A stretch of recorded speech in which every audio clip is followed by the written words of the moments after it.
On this episode, on April 4th of this year, marked 50 years since the assassination of Dr. Martin Luther King Jr. And we're going to talk a little bit about that and talk a little bit about some movies, a little TV, and we'll speak with Demetrius Minor of Generation Opportunity. All this on this upcoming episode of Trend Chat.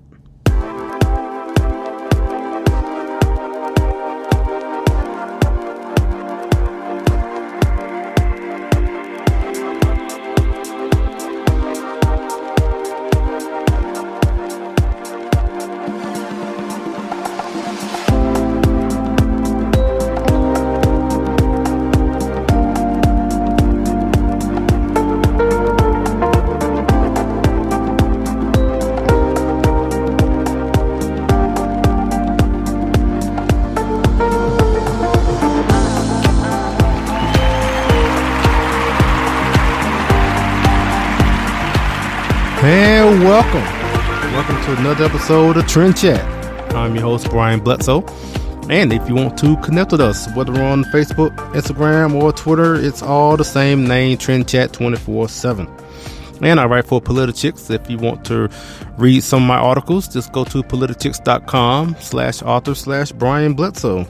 And don't forget about the book, Politichicks, A Clarion Call to Political Activism, which is available on Barnes & Noble and Amazon. And, and speaking of the book, it's, I got a Facebook notification saying that it's been about a year since I received my copy of the book, which contained my article of going to the Republican National Convention. And it's funny, I just didn't think about it being that long ago. So, but yeah, it's just funny sometimes when you come across some of these, like Facebook mentions and saying that, hey, it's been a year since this, or 5 years, or whatever like that. So it just, as I said then, it's surreal to see my words in a book, something I never, ever thought I would be doing at all. But I mean, it's 2 pages or two and a half pages, but I didn't expect that. Never crossed my mind, but it happened. And like I said, that book is available at Barnes & Noble and Amazon. Yep, Politichicks, A Clarion Call to Political Activism. Get yours today. Get 5 or 6 copies. So, before I get my thoughts about they had some events that across the country. Obviously, I mean, with the 50th, I don't like saying anniversary, or at least or saying something where it's kind of feel like some sort of celebration or whatever. Because I mean, we're all talking about marking a time when a man died, with Martin Luther King Jr. being assassinated and all. So it just, I guess, try to think of other ways, just saying it's been 50 years or something like that. And so obviously you had a lot of different events going on April 4th about that. Just maybe giving their reflections on his legacy and or discussions as far as how far have we come since then, and what did he mean for civil rights and just and on. And so it's and also anytime we talk about Martin Luther King Jr., whether it's this past couple of days on April 4th, or every year on Martin Luther King birthday, on whatever, anytime Martin Luther King comes up,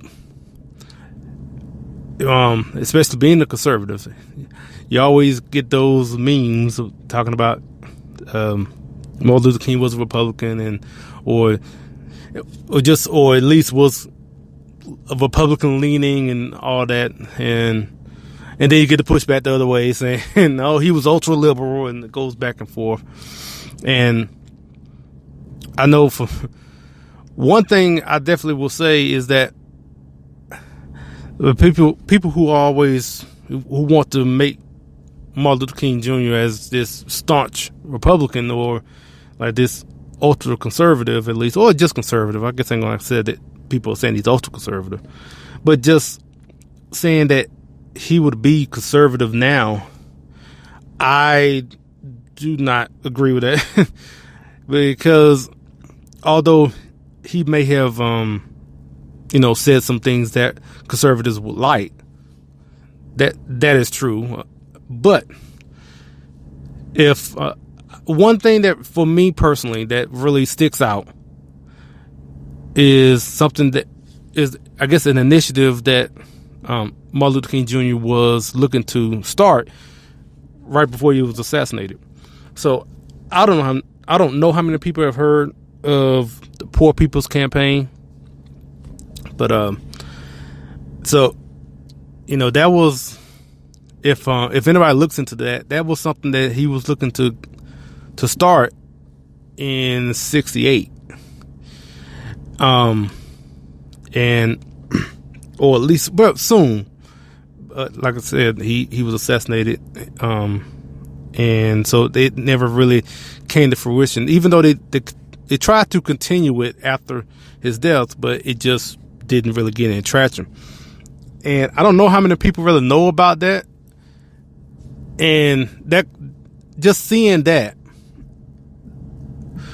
that's where I have the thought of where, like, okay, he was, if he were still, well, he said if he was still living now, but I'm saying if he continue on, if you look at the platform and what the Poor People's Campaign was about, I mean, at least in this time, if you hear it now and read some of what they were looking to do, it would be no different than what the Democrat platform would be. So that is something that kind of makes me pause when I think about the notion that people want to say that Martin Luther King would have been a Republican or something like that right now. So, let me give a quote around that time, actually. So, all right, here's a quote from Dr. Martin Luther King. I think it is necessary for us to realize that we have moved from the era of civil rights to the era of human rights. When we see that there must be a radical distribution of economic and political power, then we see that for the last 12 years, we have been in a reform movement. And I'm just going to stop right there. There's more to it.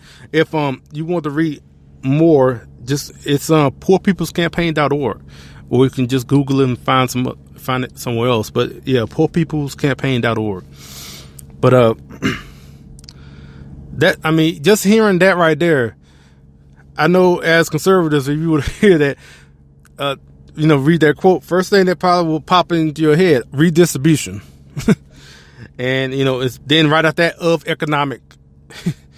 So that first thing right there, redistribution of wealth. That's what I am getting from it just by reading that. But that's not the only thing.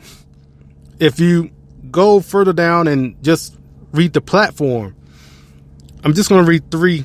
Well, it's only 3 parts on this page, but 3 parts of this platform. I'm just going to read it right quick and see what you think, how you will view this platform. Now, $30 billion annual appropriation for the real war on poverty. 2, congressional passage of full employment and guaranteed income legislation. In a bracket, it says a guaranteed annual wage. And then 3, construction of 500,000 low-cost housing units per year until slums were eliminated. So those are the 3 points right there. Now, I know back then in 67, 68, different times. But what I'm saying is that those were the principles that they were going to go forward with if Dr. King wasn't assassinated. So what I'm saying is that I don't think he would have been as much of a friend to conservatives as we would want to project, on. And that's, I mean, not even talking politically now. Also, when it comes to theology, there are some things, I mean, for me, so if you don't know, if you've been listening to this show, you ought to know by now, but I can just say I would consider myself a conservative, Christian, whether politically and theologically. So there were, when it comes to Dr. King, there was a lot of, liberal theology when it comes to how he viewed God and other things as well. Not gonna get too much into it, but one thing that I definitely that I take from it is that, and not talking about Martin Luther King Jr., just anybody in general, is that if your theology is liberal, then 9 times out of 10 your ideology will be, whether it may not be at first, but put it this way, your view, how you see God, and look, regardless of even if you don't believe in God, that's still a view of God. So I'm saying, so whatever your view of God is going to influence your life, basically. And so there were some things there that just caused some pause. Now, I'm saying all of this, but I can totally be grateful for all the things that Dr. Martin Luther King Jr. did for civil rights. I'm totally grateful. I mean, I am directly,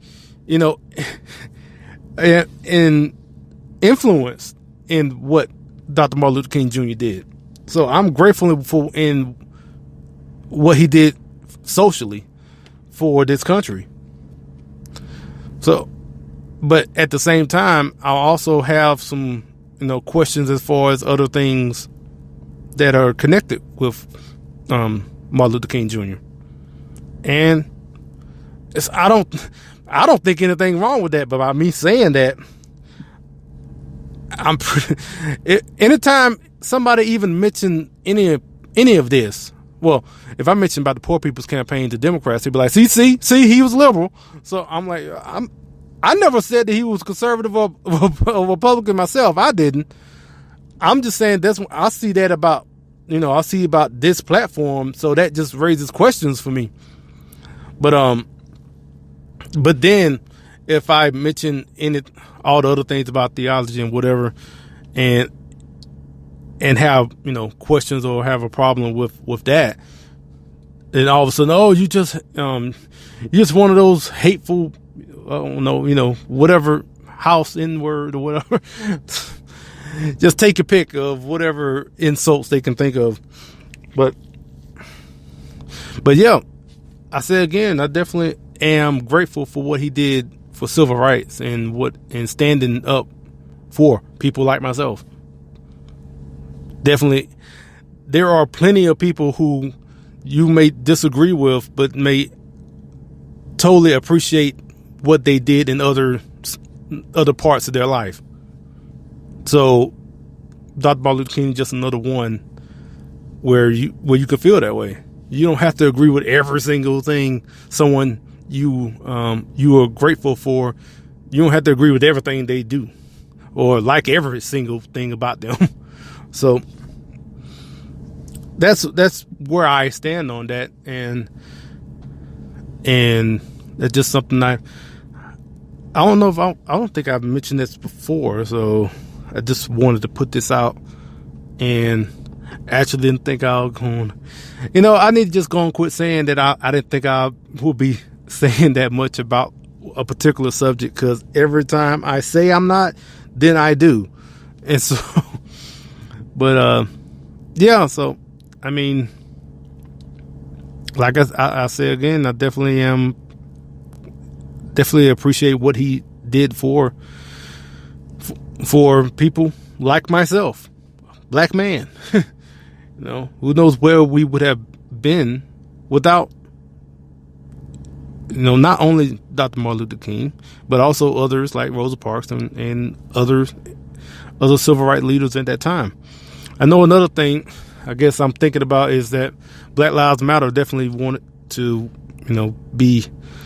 want to take up saying that, Martin Luther King, we're just continuing the legacy of Martin Luther King. That, like what Black Lives Matter will say, which now that's one thing. I'm pretty sure he wouldn't agree with their methods as far as how they want to get their voices heard. Now, just going back to what I was saying about the Poor People's Campaign, now he may have agreed with some of the things that they want, some of the things that they want to see changed. Some of it, I don't know if all of it, because some of the stuff they ask for is kind of outrageous. And I know one thing, I'm pretty sure he would not. I would think he would have seen the progress of America a lot better than most people are nowadays, especially given for where he came from. I'm guessing he would have seen that, okay, yes, there's work to be done to keep moving forward, but we have come a long way, as opposed to how people want to frame America now to make it seem like we're basically still in the cotton fields as slaves. That's how a lot of black folks actually want to make it seem, and I don't think he would agree with that now, especially from where we're at now.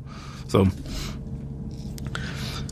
all right, that was a lot more than I thought. But before we get to our other topics, right quick, let's hear from my friends with the Founder Project. Hello, Trend Chat listeners. If you like the Founding Project's Civics Education video series, Civics for All Ages, and our educational meme series, we think you will love our new website. Join us at thefoundingproject.com and be a part of the civics movement. The Founding Project is a 501c3 education nonprofit. Please join us today. So, I guess this is the time where we talk about movies. But I actually thought I was going to talk about movies first. Then I just went into talking about, oh well. But I think I mentioned last week that I was going to see Ready Player One. And I did. And I did again. I saw it twice. It was pretty good. I really liked it. I really did like the movie. And I tell you, I would just say this. If if you like video games, you'll like it. And if you like 80s references, you'll like it. Now, if you like both of them, you're going to really like it. Because it's got it all in there. All those little references to the 80s and some 90s references in there, and put in this huge world of video games. And it's just, like, for me, that was fun to watch. And the visual effects are just outstanding. And it's just, it's kind of one of those things where obviously all the movies haven't been released yet. I mean, it is April, but as of right now, I would not be surprised that Ready Player One is nominated for like an Oscar for its visual effects, if anything else. Maybe, who knows? It depends on what Avengers Infinity War, how it looks. And there's plenty of other movies coming out. It's funny. I'm thinking about Christopher Robin. I wasn't planning on talking about this, but Christopher Robin, which is basically Winnie the Pooh. I saw the trailer for that. I was like, I can't believe they're making a Winnie the Pooh movie. And it's like a live action movie. It's not animated. Well, the bear is, but it's, yeah. Wow. Talk about taking me back to my childhood. But, I can imagine. Wow, I'm going to feel really weird going to watch that movie. Grown man watch the movie about Winnie the Pooh. But yeah, I'll do it though. I try to sit away from everyone. I just don't want to be like, yeah, this creepy guy. But then again, anyway. Speaking of that, all these movies are coming to my mind because like Incredibles 2 is finally coming out. I mean, I've been waiting for that. It's an animated movie, and I love The Incredibles, and now The Incredibles 2 is coming out. I'm just like, wow, what a time to be alive. But, I mean, you got Avengers coming out, Incredibles 2, and all this year. So, also, speaking about the Avengers, we are going to have the episode talking about the Avengers coming, before the movie comes out, kind of like what we did with Star Wars. So, yeah, it's going to be another geek moment for me.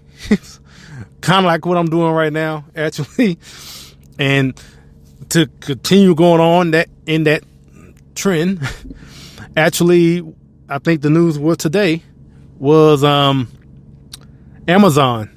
Kind of, speaking of Amazon, don't forget to get the book, Political Chicks of Clarence Call, The Political Activism, which is available on Amazon. But also on Amazon is will be the Lord of the Rings will be if I remember well, a 5-season series on Amazon, which they spent $250 million to, I guess, to get the rights. So that's how much it's going to be to make. But wow, yeah, so. I mean, I don't think I've watched anything on Amazon. That might be the first. I mean, I definitely like the movies. I watched all 3 of the Lord of the Rings, even the extended versions, and all the Hobbit movies as well. It also going back to Ready Player One too, because I remember last week I talked about Wrinkle in Time, where like both of these movies are based off of books, Wrinkle in Time and also Ready Player One. With Wrinkle in Time, I feel like they left out components in the book. They left out parts in the book that should have been in the movie to explain things a little more. Where you kind of felt a little lost watching A Wrinkle in Time, where you didn't really understand why certain things are going on. And I feel like those things are probably explained in the book. Contrast that with Ready Player One, which is based off a book, where I could see there were things by watching the movie. There are things that probably could be expanded on by reading the book, but I didn't feel like I don't know what's going on because I didn't read the book, if you get what I'm saying. So I guess it's just kind of like it's just a kind of a balancing act in a way of kind of how much of the book you want to put in there, or because you can't put it all in there. The movie will be like 6 hours long, so if you did that. So, but I think how they did it on Ready Player One and how they used the book and put the movie, how they did it was a lot better than how Wrinkle in Time was done. So, all right, that was the movie talk, and well, that wasn't like movie, because now we're gonna go to entertainment talk. actually, because I talked about a movie and a TV series, and now I'm about to get even more geeky on you before we get to our interview with Demetrius Minor, because I don't know how many of you are listening or are wrestling fans. I don't know, but I am. I've been a wrestling fan since. Let me see. I got a shirt on, a wrestling shirt, because I'll say why, but this says 1992, so it's probably been like 1990. So I've been a wrestling fan for that long. There were a couple of times where I wasn't watching for a year or two, but for the most part, I've been watching wrestling since then, off and on, put it that way. And but one thing I definitely always make sure to watch is WrestleMania, which is this Sunday. And for me, I'm always, like, around this time, I'm always, getting ready to watch what's going to happen on WrestleMania, and it's just great fun for me. It's fun, only from the sense of where, when I was a kid, as far as just getting caught up in all the matches and just the spectacle of it all, and to now, where even still enjoying the athleticism of the athletes, out there, on the mat, and what they do in the ring is still, it's great to see, and how precise and how good they are at their job. And it's not only what they do in the ring, it's also everything surrounding it, with the production and how things are presented. It's just, all of it is just, it's great entertainment. And it's just, I would say it's entertainment just like any other entertainment. I don't know why some people, like, when you talk about wrestling, like, oh, I can't believe you watch wrestling. Well, I mean, you watch movies, and I just talked about a movie. It's no different than that. It's all entertainment. So let me not get on my horse trying to defend wrestling to you, but I just want to mention that, just basically for myself. Honestly, by talking about the last two things, I kind of felt like I just really been talking to myself, even though that's basically what I'm always doing. But I'm just saying, I feel like I'm just talking to me right now. So now let's get to some other content. And before we talk with Demetrius Minor, let's hear another word from my friends with the Founder Project. Hello to fans of Trend Chat and Brian Bledsoe. The Founding Project, an education nonprofit dedicated to civics, invites you to visit our brand new website. Visit us at thefoundingproject.com. Be a part of the civics movement with The Founding Project. The Founding Project is a 501c3 education nonprofit. Please join us today. So, we talked with Demetrius Minor from Generation Opportunity, and we're just going to get right into it. And this is basically about what has been going on in Florida, and not only just Florida, but in general in the colleges when we're talking about free speech zones. Man, I just noticed saying free speech zone is kind of difficult. That's something I should have practiced saying. But free speech zones is something that's been going on in these colleges where, you put people in a zone, in a little area where they can exercise their free speech. That is, I mean, if I can't have my free speech in this little area, so it's not really free speech. I mean, you are constricting me in, So anyway, they led the charge in Florida in trying to get these zones, done away with, or at least modified. So here's our interview with Demetrius Minor talking about those free speech zones. Hey, Brian, I'm doing well. Thank you so much for having me. Now, one thing I've heard, not only talking politically, even as a Christian myself, and having people that want to do any sort of any sort of open air preaching or anything like that. They're restricted to these. And so tell everyone basically where did these free speech zones even started from? Free speech zones, from my recollection, they existed a little bit prior to the presidency of George W. Bush, as far as first becoming visible and getting media traction. But I think they first start coming to light. People start becoming more aware around 2005. Well, let me say this. Prior to that, any major political convention, for example, the Republican National Convention or the Democrat National Convention, they will have designated protest zones. So what they would do is, in order for the convention not to be upended or disrupted, or for them to stave off any type of embarrassment, they will allow protesters, but there was a designated area for them to be. And that goes back to 1988 and the 90s, just for some historical context here.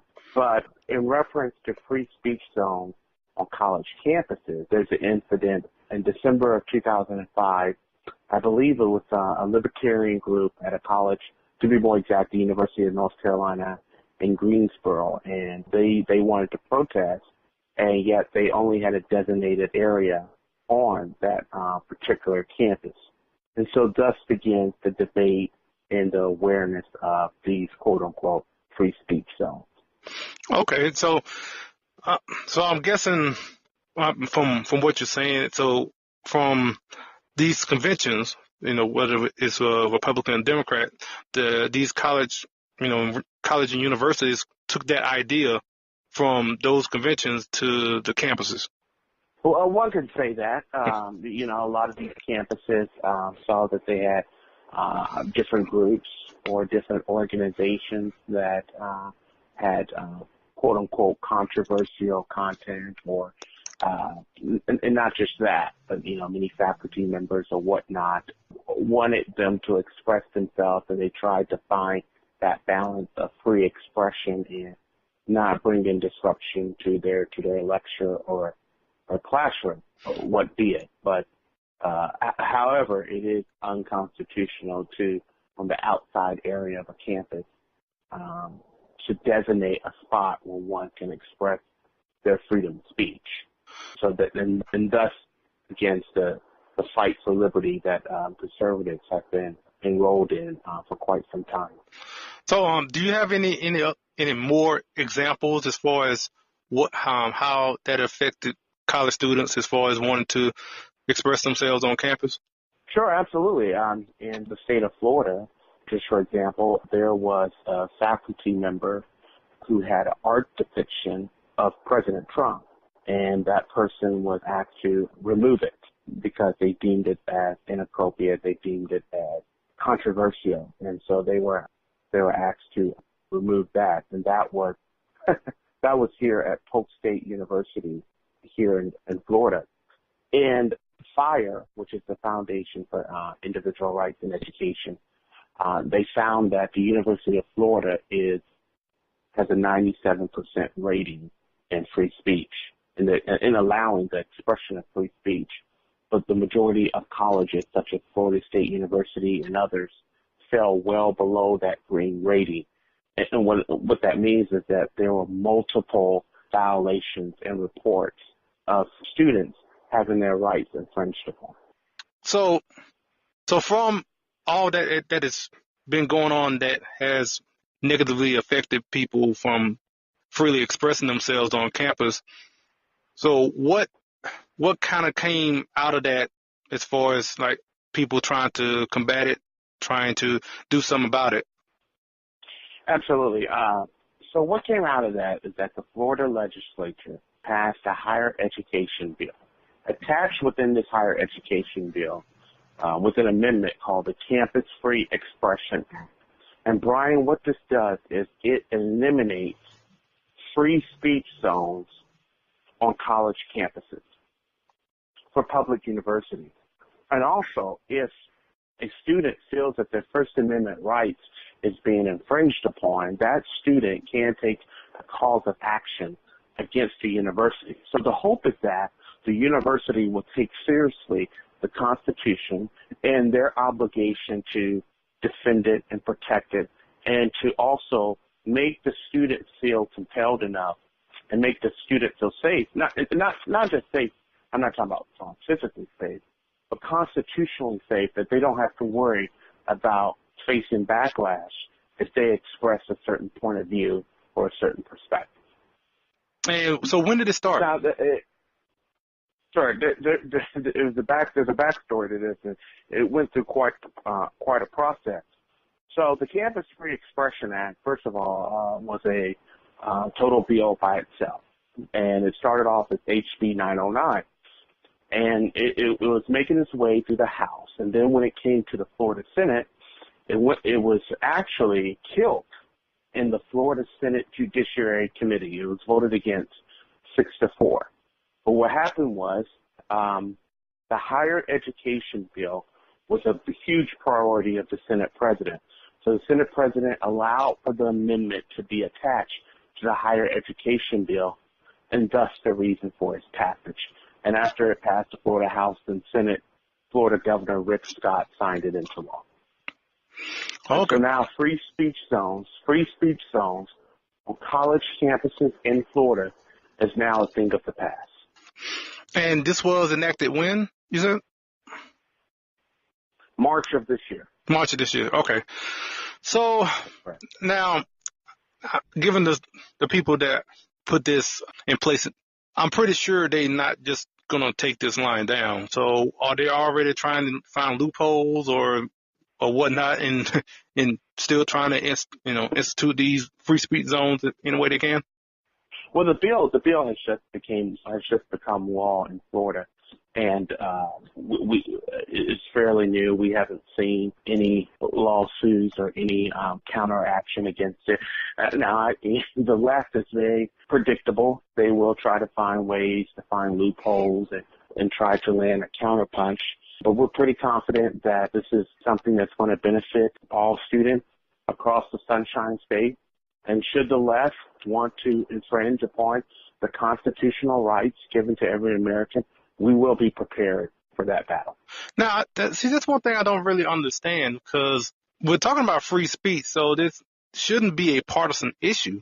This should very well be, a good thing for if you're on the left or on the right. So it kind of breaks down that whole facade of where they're making all these rules, not so much to think that they're, protecting, people's feelings or whatever like that, but it feels like it just really kind of taking the mask off where, no, really these rules and regulations are being made to target conservative voices. You're absolutely right. I also do want to point out that this Campus Free Expression Act that's passed here in the state of Florida, this is nothing new. There's other states that have passed this bill as well. To be more specific, states like Virginia, Missouri, Arizona, Kentucky, Colorado, Utah, North Carolina, and I think Tennessee, if I'm not mistaken. And we're not hearing of any backlash against it. We're not hearing of lawsuits. We're not hearing about how the system failed as law legislation. And so slowly but surely more states in the union are stepping up to the plate in defending students' free speech. And here's the thing that is so hypocritical about the left. The left tells us that people deserve a choice, and the left tells us that people, they should have the right to live whatever lifestyle they want to live, choose whatever gender you want to choose.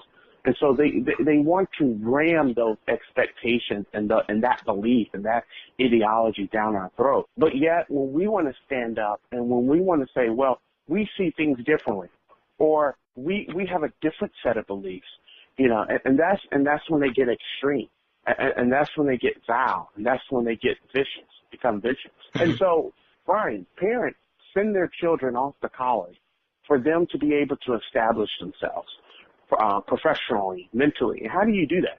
You do that through the exchange of different ideas, ideology, beliefs, perspectives. You allow yourself to become mature enough and an adult enough to be able to debate, to be able to discuss, and to be able to understand and listen to people who have a different perspective than you. And so free speech is not about agreeing with the content of what's being said. It's agreeing with the ability and the right to say whatever's being said, and knowing and believing that that person is going to have enough maturity and enough knowledge to make a decision for themselves.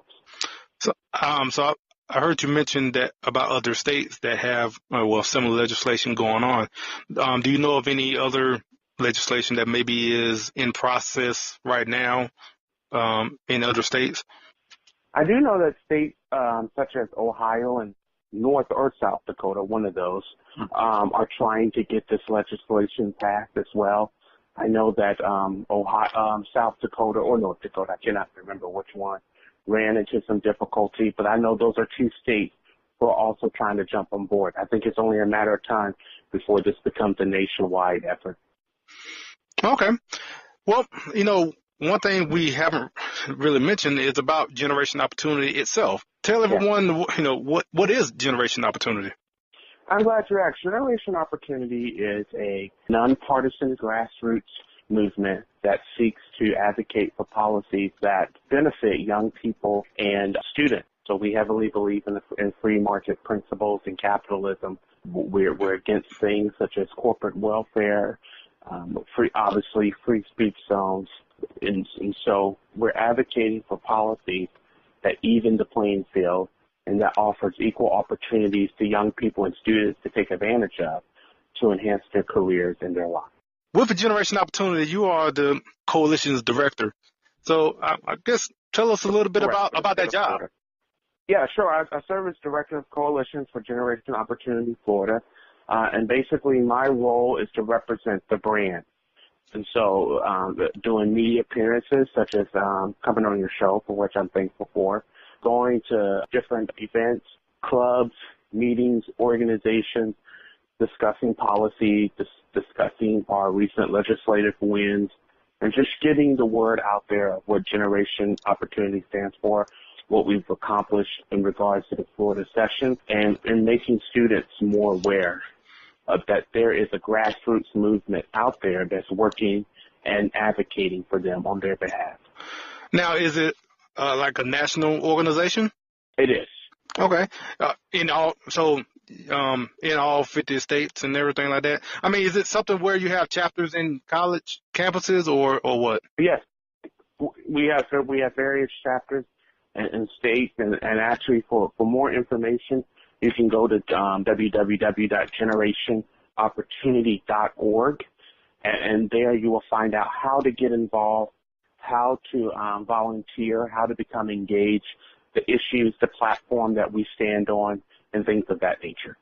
Well, you just answered half of my next question, so the other half was, where can everyone meet you on social media?